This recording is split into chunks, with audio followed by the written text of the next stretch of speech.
26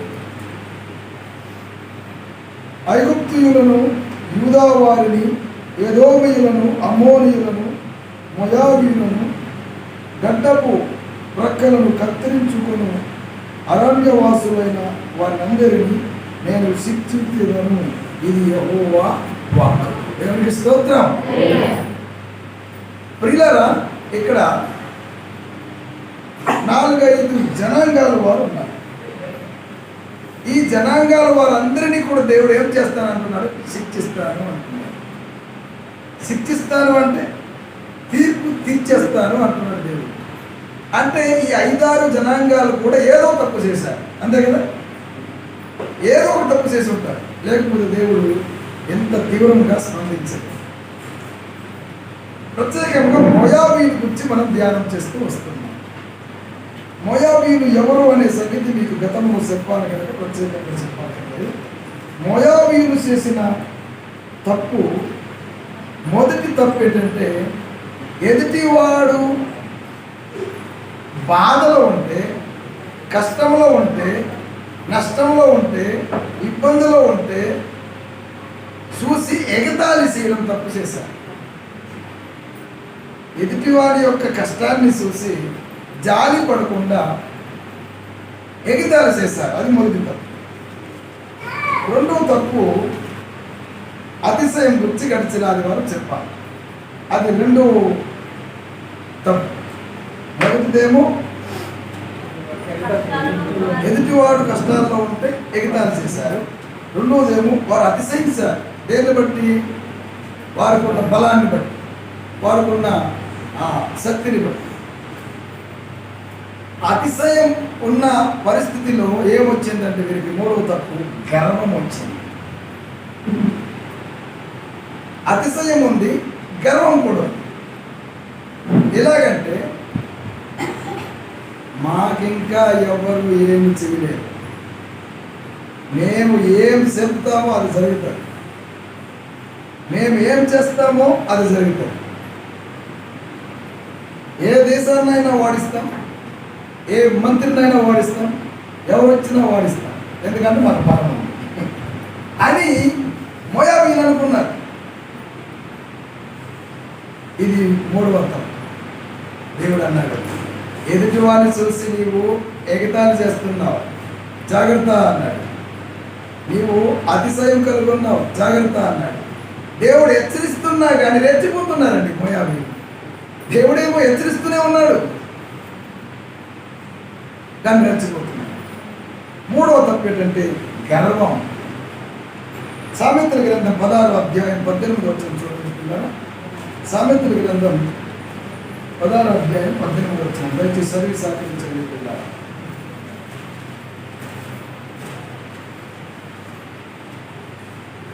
16-18 నాశనమునకు ముందు గర్వము నడుచును, పడిపోటుకు ముందు అహంకారమైన మనస్సు నడుచును. ఈ మోయాబీయుల యొక్క పరిస్థితి చూడండి. ఎప్పుడైతే వీరికి గర్వం వచ్చిందో పడిపోయే దినాలు దగ్గర అయ్యాయి, నాశనమయ్యే దినాలు దగ్గర అయ్యాయి. ఎవరికి? మోయాబీయులు. గ్రంథకర్త అంటున్నాడు ఇక్కడ, నాశనమునకు ముందు ఏమొస్తుందంట? గర్వం వస్తుందట. పడిపోటకు ముందు ఏమొస్తుందంటే అహంకారం వస్తుంది. గర్వం వచ్చినా అహంకారం వచ్చినా బహు ప్రమాదమే. గర్వం కలిగినటువంటి వాడు నాశనానికి దగ్గరయ్యాడు అని మనం గ్రహించాలి.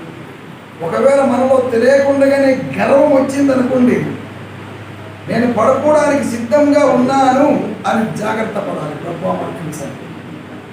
బైబిల్లో మీ అందరికీ పరిచయం ఉన్న వ్యక్తి ఒకడు ఉన్నాడు. ఆయన పేరు లూసిఫర్. లూసిఫర్ అనే దూత, ప్రధాన దూతలలో లూసిఫర్ ప్రధాన దూత. ఒక విభాగానికి, ఒక డిపార్ట్మెంట్కు అధికారి, దూతల యొక్క అధికారి. ఆయన పేరు లూసిఫర్. ఆయన ఏమనుకున్నాడంటే, నేను దేవునితో సమానం చేసుకోవాలనుకున్నాను. దేవుణ్ణి ఆరాధించి నడిపించేది, ఆరాధింపచేసేది దేవుని దగ్గర నేను సన్నిహితంగా ఉంటాను, ఇక నాకంటే ఎవరు లేరని కల్పించాను. నేనే నేనే నేనే అనుకున్నాను. నేను లేకపోతే జరగదు, నేను లేకపోతే దేవునికి మహిమ కలగదు అన్నంత రీతిలో గర్వించాను. గర్వించినందుకు ఏమయ్యాడో తెలుసండి? యెషయా గ్రంథం 14వ అధ్యాయం 12వ వచనం చదవండి పిల్లరా. తేజో నక్షత్రమా ఎక్కువ సుక్క. చూసారా, లూసిఫర్ యొక్క వర్ణన ఇది. తేజో నక్షత్రమా ఎక్కువ సుక్క, నీ వెట్లు ఆకాశము నుండి పడతివి, జనములను పడగొట్టిన ఇతడు. జనములను పడగొట్టిన ఇతడు. చూసారా, జనములను పడగొట్టిన నీవు నేలమట్టము వరకు ఎట్లు నరకబడితివి. నేను అది చూడండి, ఆయన గర్వం చూడండి. నేను ఆకాశములకు ఎక్కిపోయేదను, అది అలా గర్వించడం అన్నమాట. నేను ఆకాశములకు ఎక్కిపోయేదను, దేవుని నక్షత్రములకు పైగా నా సింహాసనమును హెచ్చింతును. ఇది చూడండి, గర్వం చూడండి. దేవుని సింహాసనములకు పైగా హెచ్చింతును అని గర్వం అంటారా కాదంటారా? గర్వించాడు. ఉత్తర దిక్కునున్న సభాపర్వతము మీద కూర్చుందును, మేఘమండలము మీద ఎక్కుదును, మౌనితునితో నన్ను సమానుడిగా చేసుకుందును అని ఈ మనసులో అనుకుంటేవి కదా. ఏమనుకున్నాడు లూసిఫర్? దేవునితో సమానంగా ఉండాలనుకున్నాడు, దేవుని కంటే పై కూర్చోబెట్టాలనుకున్నాడు. లోపల గర్వించాడు. గర్వం ఉండుకుని స్థలంలో, పాపం ఉండుకుని స్థలంలో గర్వించిన కారణాన్ని బట్టి దేవుడు ఆ పరిశుద్ధ స్థలం నుండి త్రోసివేశాడు. త్రోసివేశాడు. అసలు ఎందుకు త్రోయబడ్డాడని గర్వం వచ్చింది ఇతనికి. ఎవరికి? సాతానుకి. గర్వం ఎవరికైనా కలిగి ఉంటే ఎవరు కుమారుడు? చెప్పండి. ఇప్పుడు గర్వం కలిగి ఉంటే ఎవరు కుమారుడు? తిరగలేదు. ఇక ఎవరికైనా, ఎవరిలో అయినా, పురుషులో అయినా స్త్రీలలో అయినా, ఎవరిలో అయినా గర్వం ఉంటే సాతాను సంబంధం. గర్వం మంచిది కాదు. అతిశయాన్ని బట్టి గర్వం వస్తుంది. నాకేం తక్కువ అని అతిశయం ఎప్పుడైతే ఉంటుందో అనుకోకుండా గర్వము వచ్చేస్తుంది. గర్వము మనిషికి మంచిది కాదు. సామెతల గ్రంథం 16:18 నాశనమునకు ముందు గర్వము నడుచును, పడిపోటకు ముందు అహంకారమైన మనసు నడుచును. నాశనమునకు ముందు ఏం నడుస్తుంది? గర్వం నడుస్తుంది. గర్వం కలుగుంటే ఎప్పుడైనా కానీ నీవు పడిపోతావు అని దేవుడు హెచ్చరిస్తున్నాడు. చాలా మందిలో కొత్తగా ప్రభువుని నమ్ముకున్నప్పుడు ఉండే ఆసక్తి, ఆ భక్తి, ఆ విశ్వాసము వేరుగా ఉంటుంది. ప్రభువుని నమ్మి కొన్ని సంవత్సరాలు అయిపోయిన తర్వాత నా అంత భక్తులు ఎవరు ఉండరు అని గర్విస్తారు. గర్వించిన వాడు కొన్ని బైబిల్ చదువుతాడంటే చదువుడు. గర్వించిన వాడు కొన్ని రెగ్యులర్గా తరచుగా సంఘానికి వెళ్తాడంటే వెళ్ళడు.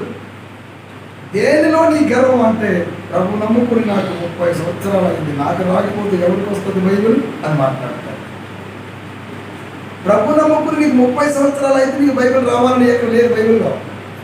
ప్రభు నమ్ముకుని నెల రోజులైనా నువ్వు నేర్చుకుంటే నీకు వస్తాయి. దేవుడు వాక్యం నీకు అర్థమవుతుంది. నేర్చుకోకుండా నేను ప్రభు నమ్ముకుని బాప్తీసం పొంది 50 సంవత్సరాలు అయిపోయింది, నాకు రాకపోతే ఎవరికి వస్తుంది బైబిల్ అని గర్విస్తే ఏమంటారండి? గర్వం అనేది పురుషునిలో ఉన్నా స్త్రీలో ఉన్నా తప్పే, సాతాను స్వభావం. కనుక భర్తలైనా పురుషులైనా గర్వం ఎవరికైనా కలిగి ఉంటే ఇది సాతానుది అని మేల్కొని ప్రభువా నాలో మీరు తీసివేయమని ప్రార్థన చేస్తాను. దేన్ని బట్టి నీ గర్వం? 60-70 ఏళ్ళు మా అంట 80 సంవత్సరాలు బ్రతుకుతాం, తర్వాత పోతాం. పోతారు, మీరు పోతారు, అందరం పోతాం. పోయేదానికి భూమి మీద మనకు గర్వం ఎందుకండి? కలిగి ఉన్న దాన్ని బట్టి ప్రభునామాన్ని మహిమపరుస్తూ భర్తతో మంచిగా ఉండాలి భార్య, భార్యతో మంచిగా ఉండాలి భర్త, అత్తతో మంచిగా ఉండాలి కోడలు, కోడలతో మంచిగా ఉండాలి అత్త. చాలా దగ్గరలో ఫ్యామిలీ కౌన్సిలింగ్ చేస్తున్నప్పుడు నాకు అర్థమవుతున్నది ఏంటంటే గర్వంలోనే అత్త కోడల మధ్య గొడవలు. అయ్యారండి మీకు తెలియదండి, మా కోడలు కట్నం వచ్చిందని గర్వం అండి, మీకు తెలియదు అయ్యారు, ఆమె ఏదో కన్నీరు పెట్టి చెప్పేసి నమ్మేస్తున్నారు సార్ అని అత్త. కోడలు అంటారు అయ్యా ఆ కొడుకు ఉద్యోగం ఉందని అప్ప గర్వం నాకు 10 మనుషులు అనుకుంటుందనయ్యా. అసలు ఎందుకు పెళ్లి చేశాను నా కొడుకు తెలుసా? 10 మనుషులు లేరని చేశాను అంటుందనయ్యా. అన్నోడు లేకపోతే కోడలని 10 మనుషులు ఆడుకోడు, అతని కూడా 10 మనుషులు ఆడుకోడు. ఎవరి ధర్మం వారు, ఎవరి స్థానం వారు ఉంచాలి. వచ్చిన సమస్య ఏంటంటే గర్వం ఏం చేస్తుందని అంటే కుటుంబాలు మార్చేస్తుంది. గర్వం ఏం చేస్తుంది? కుటుంబాలు మార్చేస్తుంది.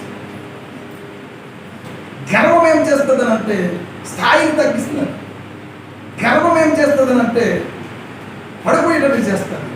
గర్వం ఏం చేస్తుందని అంటే విలువ లేకుండా చేస్తుంది. ఎందుకు? గర్వం అసలు మొదటిగా ప్రవేశించింది, మొదటిగా కలిగి ఉన్నది ఎవరికంటే సాతాను. వాడు విలువలేనివాడు కానీ విలువైన వాడులాగా చేసుకుంటాడు. గర్వం అనేది ఎవరిలో ఉన్నా నెమ్మదిగా దాన్ని దూరం చేసుకోవడం చాలా ఉంది. ఇది చాలా మందిలో ఉంది. విశ్వాసులకు ఉంది, పరిచారకులకు ఉంది, నాలాంటి తెల్లలాంటి వేసుకున్న పాస్టర్లకి కూడా ఉంది.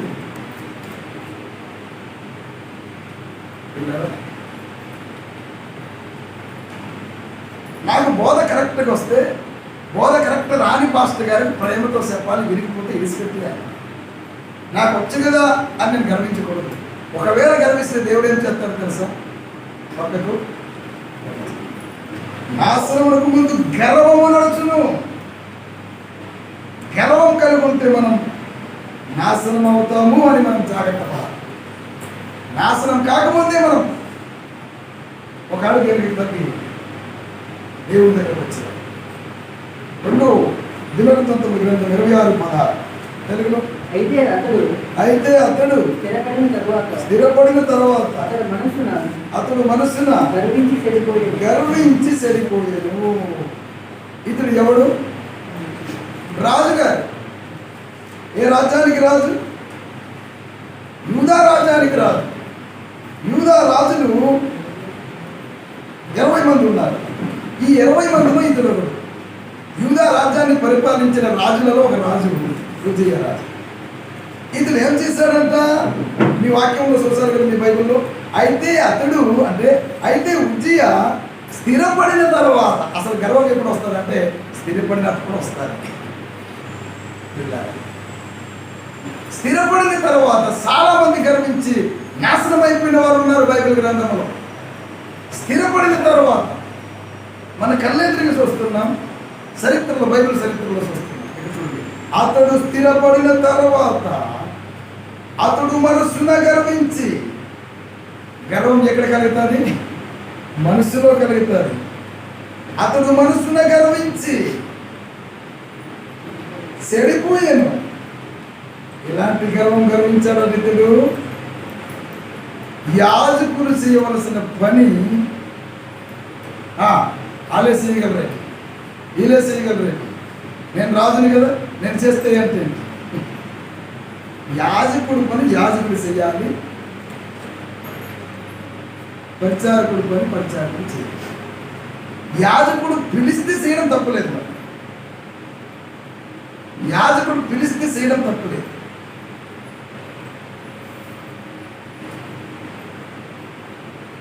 రాజకీయ నాయకుడు చేసే పని వేరు, యాజకీయ నాయకుడు చేసే పని వేరు. గమనించండి. వచ్చిన బాధ ఏంటంటే యాజకులుగా చేయండి అని ప్రభు పిలిస్తే యాజకత్వాన్ని విడిచిపెట్టి రాజకత్వం చేస్తున్నారు, రాజకీయం చేస్తున్నారు. యాజకీయం చేయాలి. యాజకుడు ఏం చేయాలి? యాజకీయం చేయాలి. యాజకుడు రాజకీయం చేయాలి. క్రొత్త నిబంధన ప్రకారంగా మీరందరూ కూడా యాజకులే. మనమందరం యాజకులమే నూతన నిబంధన ప్రకారం. కాకపోతే మీ దగ్గర నుండి కొంచెం సపరేట్ సీపడ్డాం అంతే. మాకేదో పురుగుకున్నాం, మీరు పుట్టుకున్నారు, నేను లేదా. వాక్యక్రమంలో వస్తే అందరం సమానమే, అందరం పరిస్థితులమే, అందరం యాజకులమే. ఎవరు పడతారు వారు కాదు. 1 పేతురు 2:9 ప్రకారం పిలువబడిన వారికి యాజకులు, యాజక సమూహం. కానీ బాధ్యతలు వేరువేరుగా ఉన్నాయి. ఇక్కడ జరిగిన సంఘటన ఏంటంటే రాజుగారు ఏం చేయాలి? రాజరికం చేయాలి. ఏం చేయాలి? రాజరికం చేయాలి. యాజకులు ఏం చేయాలి? యాజకీయం చేయాలి. యాజకీయానికి రాజకీయానికి తేడా ఉంది. హలో, దయచేసి గమనించండి. పాస్టర్ గారు రాజకీయం గురించి బోధిస్తున్నాడు అనబాకండి తప్పు. రాజకీయం వేరు, యాజకీయం వేరు. కియం ఒకలాగే ఉంది అక్కడ గమనించండి. రాజకీయం, యాజకీయం. నేనేం చేస్తున్నాను ఇక్కడ? యాజకీయం చేస్తున్నాను. ఏం చేస్తున్నా? దేవుని దూత ఒకసారి యువా భక్తుడు పద్మస్తీపంలో ముట్టబోతుంటే, నేను నీ సహదాసుడను, దేవుడికి మాత్రమే ముట్టాను. సరే, యాజకీయం అని వచ్చినందుకు అంత దూరం తీసుకెళ్ళాను. అంటే యాజకీయం చేసేవారు కూడా రాజకీయం చేసేటప్పుడు కొంతమంది ఉన్నారు, మీరు నమ్మకండి అని చెప్పడానికి చెప్తున్నా. అందరూ నాలాగా బైబిల్ పట్టుకుని యాజకీయమే చేసేటోళ్ళు లేరు. ఇటు యాజకీయం అని బైబిల్ పట్టి ఇటు రాజకీయం జెండా పట్టేటోళ్ళు ఉన్నారు. భవిష్యత్తులో నమ్మవద్దు అని చెప్పడానికి ఇదంతా చెప్పాలి. ఈ యాజకీయము రాజకీయం చేసేటోళ్ళు ఎలా గర్విస్తారో తెలుసా? నేను పెద్ద పాస్టర్, నేను పెద్ద రాజకీయ గర్వం అంటారా కాదంట? నేనంటాను, రాజకీయం చేస్తే రాజకీయంగా మంచిగా సేవ చేయి, గర్వించకుండా ప్రజల మన్ననలు పొందు, దేవుని మహిమకరంగా జీవించు. అంచెలంచెల రాజకీయం లేదా? దేవుని స్తోత్రం. నువ్వు యాజకీయం చేస్తే యాజకీయమే చెయ్యు, దేవునికి మహిమకరంగా గర్వించకుండా ఉండు. దేవుడు చెప్పినట్టు విను. కమిటీ వారు చెప్పినట్టు, ఎవరు సీరియస్ చెప్పినట్టు, పక్కన చెప్పినట్టు, మీ బావలు చెప్పినట్టు, మీ వదనలు చెప్పినట్టు విను. దేవుడు చెప్పినట్టు విను. బైబిల్ పట్టుకుని బతుకు. యాజకీయం చెయ్యి. అంచులు దేవుడు చూసి. అంతేగాని యాజకీయమో ఒకటేనండి మనం అన్నాం అనుకోండి, మీరు ఒకటి, నేను ఒకటి కాదు. ఏమంటాడు? అంత గర్వం వచ్చింది నాయన. మళ్ళీ చెప్తున్నాను, మీరు నన్ను ఎల్లగొడితే దర్జాగా బతికారు, కానీ దేవుడు ఎల్లగొడితే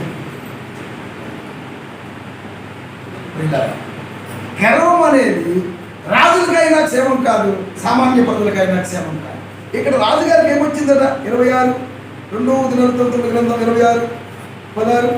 అయితే అతడు స్థిరపడిన తర్వాత అతడు మనసులో గర్వించి ఏమయ్యాడట? చెడిపోయాను. ఎవరి రాజు? ఉజ్జి అనే రాజు. ఇతడు ఏ గర్వం వచ్చింది అని అంటే, యాజకుడే చెయ్యాలంటే మనం చేయలేమేంటి, నేను రాజుని, రాజానికి రాజు అని యాజకులు చేయవలసిన పని ఇతడు చేయబోయాడు, చేశాడు. తొందరపడ్డాడు. ఎందుకు తొందరపడ్డాడని గర్వం. పాస్టర్ గారే చెప్పగలడు వాక్యం, నువ్వు చెప్పలేదా? పాస్టర్ గారు చెప్పమంటే చెప్తే నీకు దీవెనకరంగా ఉంటాడు. పాస్టర్ గారు చేయమంటే చేస్తే దీవెనకరంగా. ఇప్పుడు మనలో ఉంది, గమనిస్తున్నారో లేదు మీరు?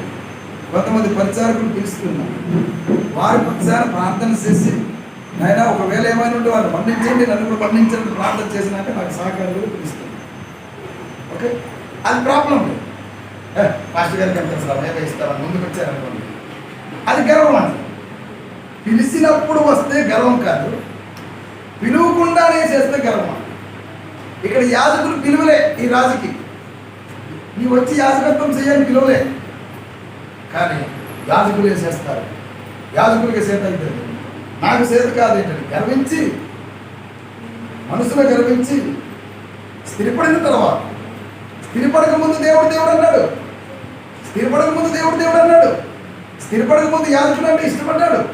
స్థిరపడిన తర్వాత గర్వం వచ్చింది, మనసులో గర్వించి చనిపోయాడు.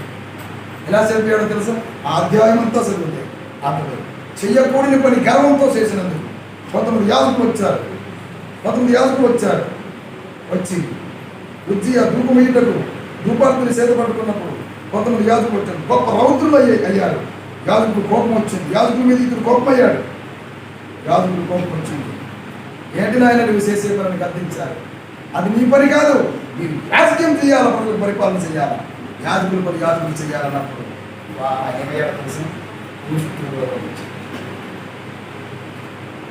యాజకుడు చెప్పినట్లు చేస్తే ప్రాబ్లం లేదు, యాజకుడు చెప్పినది చేస్తే ప్రాబ్లం. చూసారా? అతడు స్థిరపడిన తర్వాత గర్వించాడు. దేని విషయంలో గర్వించాడు అని అంటే పరిపాలన విషయంలో గర్వించి నాకంటే ఎవరు లేరు కనుక నేను ఇది చేయొచ్చు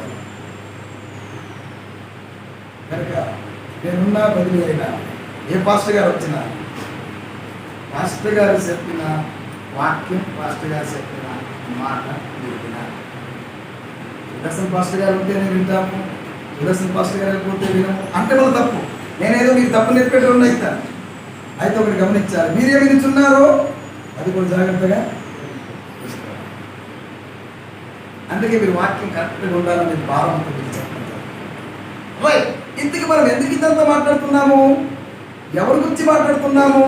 ఎవరు చేసిన తప్పు గురించి మాట్లాడుతున్నాము? మోయాబీయులు చేసిన తప్పు గురించి మాట్లాడుతున్నాము. ఇర్మియా గ్రంథం 48వ అధ్యాయం 29-30 వచ్చిన 11 వచ్చిన 11 వచ్చిన 48 చదువు 48-11. మోయాబు తన బాల్యము నుండి నెమ్మది నొందెను. ఈ కుండలో నుండి ఆ కుండలోనికి కుమ్మరింపబడకుండా అది మట్టి మీద నిలిచెను. అదెన్నడను చెరలోనికి పోయినది కాదు. ఆ గర్వం ఏంటంటే మేము చెరకెళ్ళలేదు. ఎక్కడికి వెళ్ళలేదు? మేము జైలుకి వెళ్ళలేదు. ఇంతవరకు పోలీసులు వచ్చి మాకు అరెస్ట్ చేయలేదు. ఏమనుకున్నారు? మాకంటే అనుకుంటున్నారు మోయాబీలు. వాళ్ళ గర్వం ఏంటో తెలుసా? 11వ వచనంలో చూశారు కదా, మోయాబు తన బాల్యము నుండి నెమ్మది నొందెను. చిన్నప్పటి నుండి కష్టాలు లేవికి, బాధలు లేవికి, ఇబ్బందులు వీళ్ళకి. ఎవరికి? మోయాబీలకు. ఎప్పుడైనా బాధ వస్తేనే దేవుడు గుర్తొస్తాడు. బాధ వస్తే ఎవరు గుర్తొస్తాడు? దేవుడు గుర్తొస్తాడు. బాధ లేకుండా దేవుడు గుర్తురాడు. హాస్టల్లో పిల్లలు ఎప్పుడు తల్లిదండ్రులు గుర్తొస్తారో తెలుసా? పెట్లో ప్లస్ సూట్ కేసులో బ్యాగ్లో డబ్బులు అయిపోయినప్పుడు తల్లిదండ్రులు గుర్తొస్తారు. డబ్బులు ఉన్నంతసేపు తల్లిదండ్రులు గుర్తురారు. డబ్బులు అయిపోతేనే తల్లిదండ్రులు వస్తారు. వీరికి నెమ్మది ఉంది, చక్కకున్నారు. ఏమనుకుంటున్నారు? మేము ఇంతవరకు చెరలోనికి పోయినది కాదు, ఇంతవరకు వెళ్ళలేదు మేము అంటే మాకు ఎవరు కదర్చలేదని గర్విస్తున్నారండి. ఇశ్రాయేలీలు కానీ యూదులు కానీ చెర అంటే ఏంటో తెలుసు, చెరకు వెళ్ళే అనుభవం ఉంది. కానీ మోయాబీయులకు చెర అంటే తెలియదు. ఏమంటే తెలియదు? జైలు అంటే తెలియదు, బానిసత్వం అంటే తెలియదు. ఎప్పుడు పడుకోకూడలేదు వారి చెరకి. ఇశ్రాయేలీలు మాత్రం ఎత్తుకుపోయారు. బాబులోని చెర, అస్సురు చెర. అది చూసి గర్వించారండి. ఇశ్రాయేలీలకు ఈ మోయాబీయులకు దగ్గర చుట్టాలండి. చెప్పాను మీకు, దగ్గర చుట్టాలు. చుట్టం మనిషి బాధలో ఉంటే వాడికి చూసి మనం గర్వించాలా? బాధపడాలి కదా. కానీ బాధపడలే, గర్విస్తున్నారు.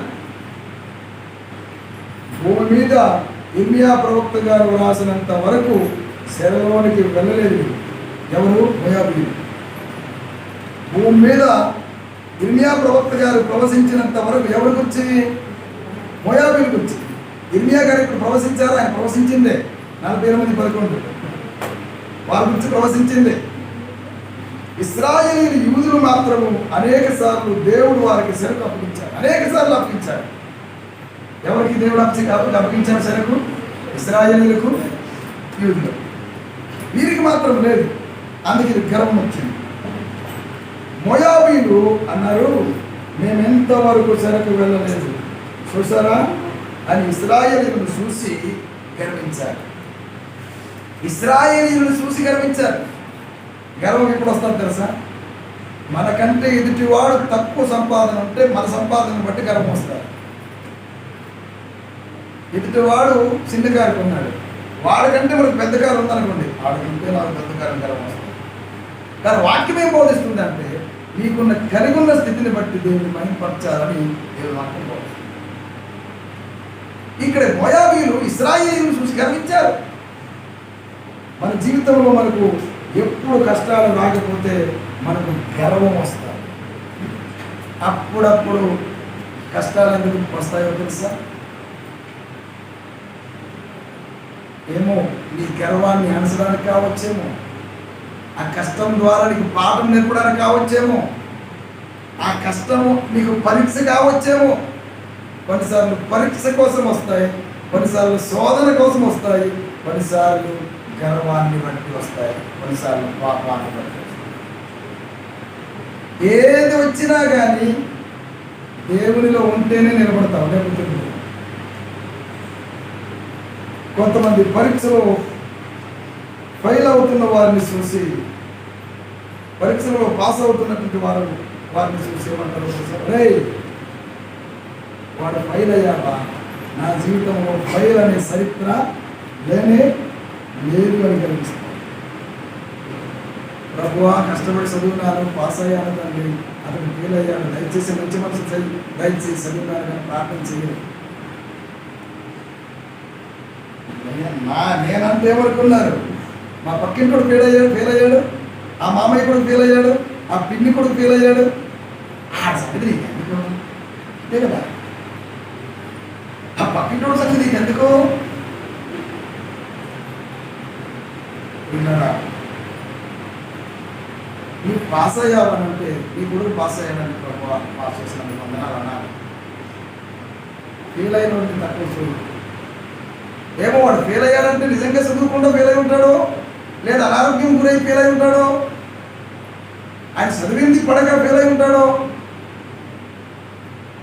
వాడు బాధ వాడు పడతాడు. నీకెందుకు అంత గర్వం?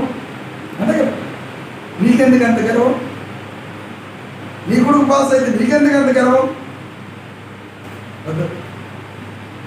ఎవరైనా పిల్లలు ఫెయిల్ అయ్యి బాధలో ఉంటే దర్శించి ఓదార్చినా, ఫెయిల్ అయ్యాన్ని కుమిలిపోవద్దు, కట్టు పాస్ అవుతావు, నీకు తెలివైనోడు కదా, నేను తెలివైనోడునా అన్న, తెలివైనోడునా అని కట్టి పాస్ అయిపోయి కుడుంగు తీయకండి. ఫెయిల్ అయినోడు ఎట్లా బాధ అవుతాడో ఆ బాధ నాకు తెలుసు. చదువు కానీ ఫెయిల్ కాలే, చదివి కష్టపడి చదివినప్పటికీ నాకు సెలబ్రేట్ మలేరియా వచ్చి ఫస్ట్ పేపరే రాశాను, 34 మార్కులు వచ్చింది. ఫస్ట్ పేపర్ 50 మార్కులు అయితే 34 వచ్చింది. రెండో పేపర్ సంతకం పెట్టేసి నెంబర్ వేసేసి నాకు గజగజా వణుకుతుంటే అప్పుడే పంపిస్తే బాగుంటుందని ఒక అరగంటలాగా ఉంచేశారు మా మాస్టర్. ఏం రాయలేదు, నాకు పేపర్ అట్లా ఇచ్చేసి బయటకు వచ్చాను. అట్లుండే పలాస్ తీసుకెళ్ళిపోయారు గవర్నమెంట్ హాస్పిటల్. మా లెక్కల మాస్టర్ తెలుసు, రై రెండో పేపర్ నీకు రాయలేదు, నువ్వు పాస్ అయితే పాస్ మార్క్ 35 వచ్చి పాస్ అవుతాను, లేదా 1-2 వచ్చి ఆగిపోతాను. ఎందుకంటే రెండో పేపర్ రాసి నాకు ధైర్యం వచ్చిన రాదు. అయినా నువ్వు రాయగలవు, బాగుంటుంది. మెంటల్గా ప్రిపరేషన్ అయ్యాను. పాస్ మార్కులతో పాస్ అవ్వలేదండి నేను. ప్రభువా 35 వచ్చినా పర్వాలేదు, ఇంకా రాకపోయినా పర్వాలేదు, ఎందుకంటే తర్వాత రాస్తే నాకు ఎక్కువ మార్కులు వస్తాయి నాకు. వితౌట్ ప్రిపరేషన్ రేపు ఎగ్జామినేషన్ అంటే 20 వరకు నేను చిన్నవాడిని అయినా ఒక మీటింగ్లో వాక్యం చెప్పాలనుకున్నాను. 10th క్లాస్ 7th క్లాస్ కూడా వాక్యం చెప్పాను నేను. బ్రహ్మాండంగా రాశాను. Government junior college Palasa, no slip, no mass copying. Result వచ్చింది. మా లెక్కల మాస్టర్ నన్ను బలపరిచాడు, రై నువ్వు చూసుకోవద్దురా, నీ సబ్జెక్టు నాకు తెలుసు. లేదు లేదు లేదు, మా నాన్న అన్నాడు చదువునావా తిరిగినావా అన్నాడు. నాకు తెలుసు చదువునావా తిరిగినావా. నేను అన్నాను మా నాన్న సవాల్ ఇస్తాను, ఇవంత మాట వద్దురా, హాస్పిటల్ని వచ్చావు కలిసి ఉండడానికి కనీసం ఒక రాత్రి ఉన్నమాట ఉన్నావా? మొదలే హాస్పిటల్లో వచ్చేసావు, మంచం పట్టున్నా సవాల్ ఇస్తున్నాను. నీవన్నట్టు కనుక నేను ఇప్పుడు సప్లిమెంటరీ రాసినప్పుడు నేను అనుకున్నంత మార్కులు రాకుండా ఉంటే జీవితంలో నీ ముఖం చూడు. నేనన్నట్టు ఇన్ని మార్కులు వస్తాయి, నువ్వు నాకు సారీ చెప్తావా? మనం సవాల్ ఇస్తున్నాను. అపసర్వగాంతాయ్ అన్నాడు. ఏమన్నాడు? అపసర్వగాంతాయ్ అన్నాడు. నాకు తెలుసు, వితౌట్ ప్రిపరేషన్. మళ్ళీ చెప్తున్నారు, 58 మార్క్ వచ్చింది. నాకు తెలుసు, సంవత్సరం అంతా కష్టపడ్డాను, సూత్రాలన్నీ కష్టపడ్డాను. నేను కడతా చేశాను, అప్లై చేస్తే ఎంపీసీలో సీట్ వచ్చింది, బైపీసీలో సీట్ వచ్చింది, హెచ్ఈసీలో సీట్ వచ్చింది, సిఈసీలో సీట్ వచ్చింది. నా పరిస్థితి బాగలేక నా పేదరికాన్ని బట్టి హెచ్ఈసీ గ్రూపులో తయారయ్యారు. కొంతమంది సలహా ఇచ్చారు, మీరు కోసం వెళ్ళారు కదా, గొప్ప నుండి రావాలంటే మీరు సైకిల్ మీద వస్తారు, కష్టం కనుక హెచ్ఈసీలో చదువుకుంటారు. కొంతమంది మాస్టర్లు నాకు సలహా ఇచ్చారు. ఇవన్నీ ఎందుకు చెప్తున్నాను అంటే, ఫెయిల్ అయిపోయిన వాళ్ళు ఫెయిల్ అయినంత మాత్రాన్ని తిరగలేరు అని మనం అనుకోండి. ఎవరైనా ఫెయిల్ అయితే బాబు నిజంగా తిరగలేను అయినా ఇలా అన్నారంటే నాకు తెలుగు సంపాదించని కష్టపడతాడు. దేవునికి స్తోత్రం. ఎప్పుడూ కూడా మనం గర్వించుకోవాలి. కింద స్థాయిలో దారిద్ర రేఖలు ఉన్నవాడు పైకి తేవడానికి చూడాలి తప్ప దారిద్ర రేఖ కింద ఉన్నటువంటి వాడు తొక్కాలని చూడకూడదు. వచ్చిన దరిద్రం ఏంటంటే తొక్కాలని చూస్తారండి మనిషి.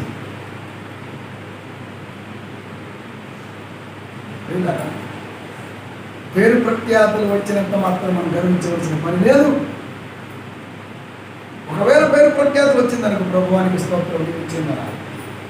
ఒకవేళ నీకు ఫస్ట్ క్లాస్ పాస్ అయ్యేవారికి ప్రభువానికి స్తోత్రం, సర్వే జ్ఞానం ఇచ్చావు ఆయన నీకు వందనాలు, అంతే తప్ప మా ఊళ్ళో నేనంటే ఏంటి అని అంటే నీవంటే ఏంటో కొన్ని స్థితి అని చూస్తాను. గర్వం అనేది మంచిది కాదు.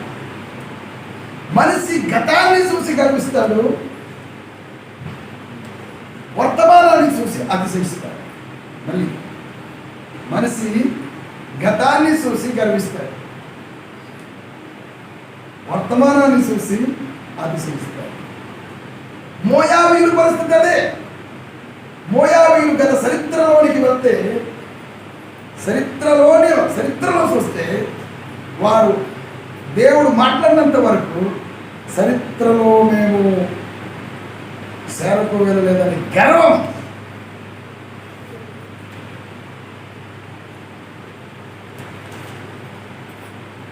వారి గర్వాన్ని దేవుడు ఇలాగ అణగదొక్క మందికి పనిచేస్తాడు. ప్రియులారా, ఎవరైనా కనుక గర్వం కలుగుంటే మన జీవితానికి మంచిది కాదని తెలియజేస్తుంది. సేవకులుగా నాకైనా, పరిచారకులుగా మీకైనా, విశ్వాసులుగా మీకైనా, మనకైనా, ఎవరమైనా కానీ గర్వము మన శరీరానికి మనకు ఆరోగ్యం కాదు అని తెలియజేస్తూ మనం అందరం లేసి నిలబడదాం. ఒకవేళ ఎక్కడైనా ఏ చోట విజయ రాజు మీద స్థిరపడిన తర్వాత మనసులో గర్వించినట్లు చెడిపోయినట్లు చెడిపోకుండా ఎక్కడైనా మనసులో గర్వం ఉంటే ప్రభువా ఇది నాకుంది, ఇక్కడ ఈ జబ్బు నాకుంది, గర్వం అనే జబ్బు తీసి ఇప్పటి వరకు మీ దాసుల ద్వారా మాట్లాడాం, ఇప్పటి వరకు మీ భక్తుని ద్వారా మాట్లాడాం, మీ సేవకుని ద్వారా మాట్లాడాం. నాకు ఇది ఉంది ప్రభువా, లేదనుకోండి ప్రభువా ఇంతవరకు అయితే నాకు లేదు, భవిష్యత్తులో కూడా గర్వం రాకుండా చెయ్యి. ఉందనుకోండి దేవుడితో చెప్పు, నాతో వద్దు, పక్కనతో కూడా చెప్పొద్దు, ప్రభువా ఇది నాకు తీసి. ప్రార్థన ఎందుకు చేసుకోకూడదు? ప్రార్థన చేసుకుంటాం. పరిశుద్ధుడైన తండ్రి, జీవాధిపతి అయిన దేవానికి స్తోత్రాలు నాయన. నీ ప్రియ కుమారుడు యేసుక్రీస్తు నామములో ప్రార్థన చేయించున్నాము నాయన. ఇదిగో నాయన తండ్రి, ప్రార్థన చేసుకున్నాము. గర్వము మోయాబీయులు చేసిన మూడవ తప్పు గర్వం. వారు గతాన్ని చూసి గర్వించారు, భవిష్యత్తుని చూసి అతిశయించారు నాయన.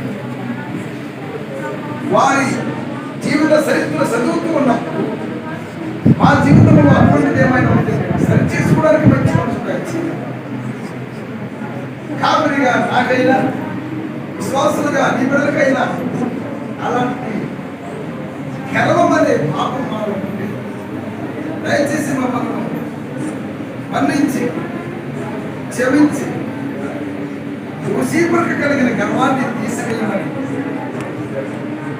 ప్రతి దానికి దేవుడిచ్చాడు దేవుడిచ్చాడు దేవుని కృప అని మనకి మాటలు మీరు మాకు అనుగ్రహించమని, ఇప్పుడు తీర్మానం చేసుకుంటున్న ప్రతి బిడ్డలు ఈ సేవలకు అప్పగిస్తూ యేసు నామములో ప్రార్థించి అది వేడుకుంటున్నాను తండ్రి. ఆమేన్.